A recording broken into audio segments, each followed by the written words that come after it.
What I'd like to do in this segment that concludes this block is to talk about how lazy evaluation interacts with time and space efficiency.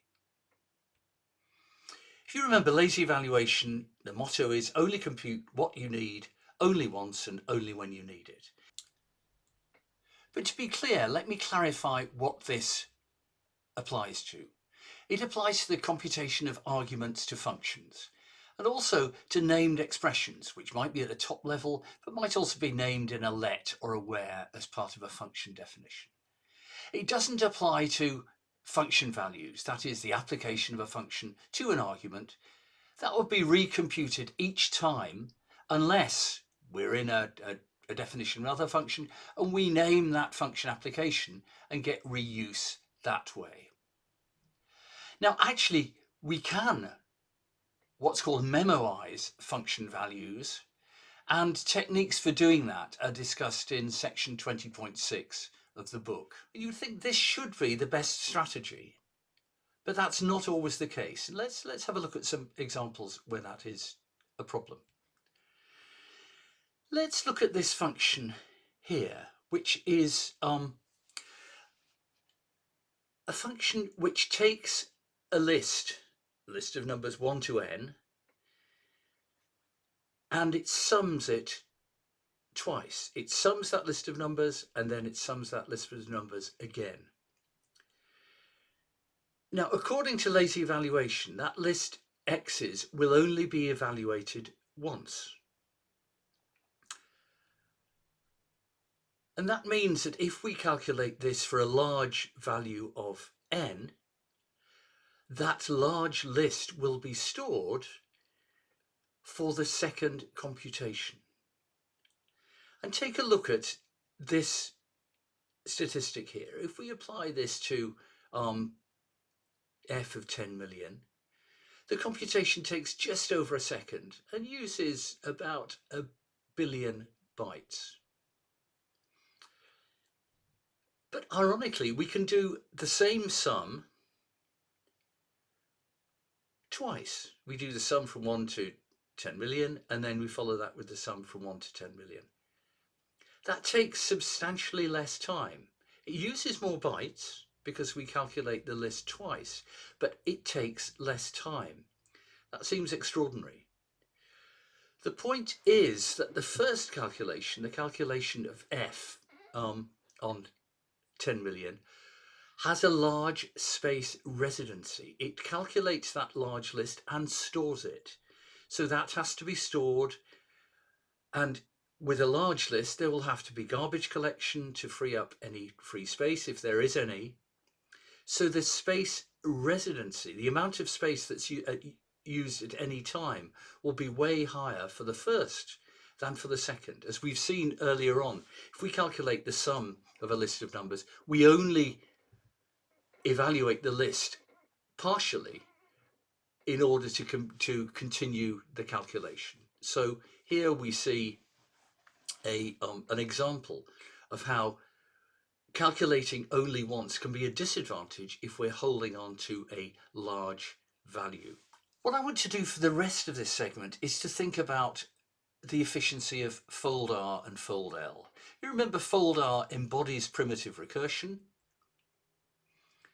and it's called fold right because of the way the calculation works. It folds that operator g into the list, as it were, from the right. You have to uncover the whole of the structure of the list before you can perform a calculation. So if G needs its arguments, if G is strict, like if G is something like plus, we build this huge expression before we can do any computation. Now, if G is not strict, if G is lazy, it's possible for computation to begin right at the start. So fold right can work well with a lazy operator, like cons, for example, but it will not work well with something that is strict. And if you remember, we talked about, could we do a fold left that would better support folding from the left. So here we see we decided fold left would immediately apply G to S and X1, and then would apply G to the result of that and X2, and so on. And this has the result of applying that operator, that function, from the left. There's our fold left function. Now, how does that work with something like plus? If we do this sum using foldr, what we're going to do is, as I said, we're going to create this nested expression, which we can only start evaluating when we get to the right. So that's going to build up a huge nested expression, which we then can evaluate. What if we do it with fold left? Well, as I said, we build the expression from the left. So we get 0 plus 1 and 0 plus 1 plus 2 and so on and so on. But ironically, even folding from the left, we still compute this big expression first and only evaluate it when we've traversed the whole list. So we still build up this large expression with 1,000,001 terms in it.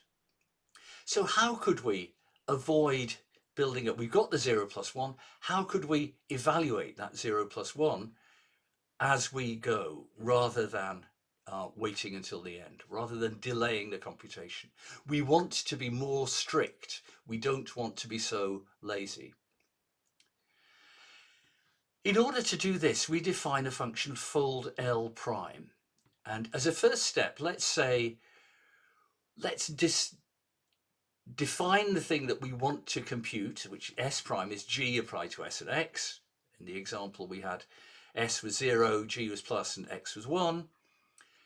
So we want to evaluate that before we call the foldl.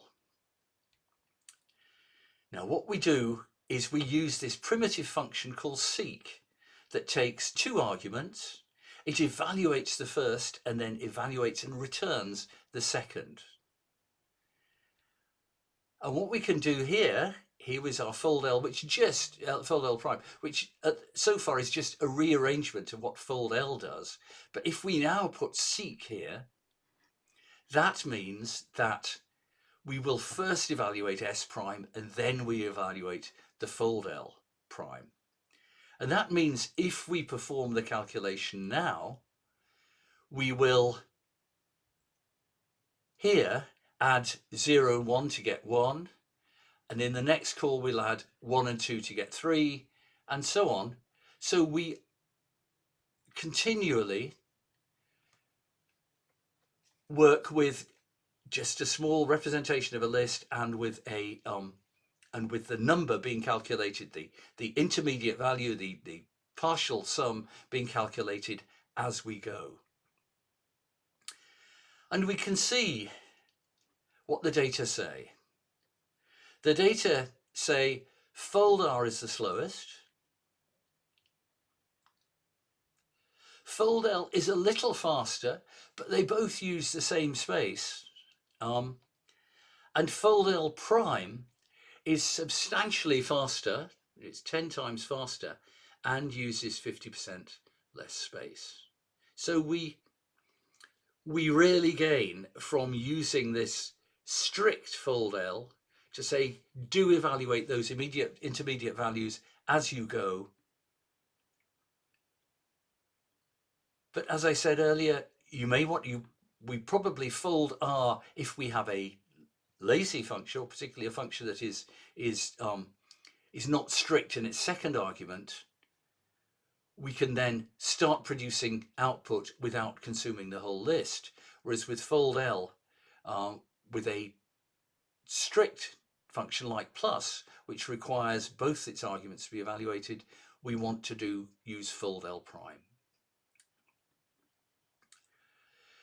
So just going back to the overview of lazy evaluation, we only compute what we need only when we need it, but don't postpone work that you know you have to do, particularly if it builds a large closure just waiting to be evaluated.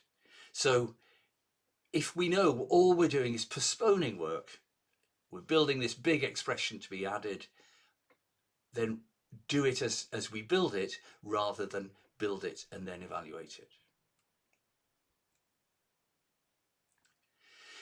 And in general, analysing the way that functions use space is complicated.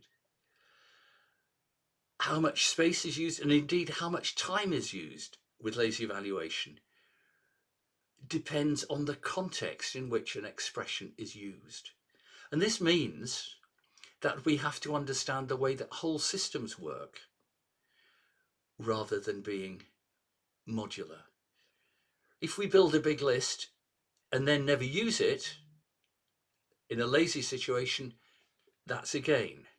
But we saw earlier on that sometimes building it and holding on to it and using it again was less efficient than building it once and then building it again.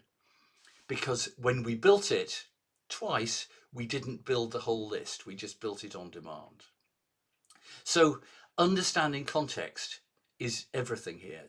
And it is one of the disadvantages of a lazy functional language, that it can become difficult to understand how large systems behave in terms of space, and indeed, because of that, sometimes in terms of time usage as well. Because we can't understand individual components on their own without understanding the ways in which they are used. So that this non-modularity is an issue here.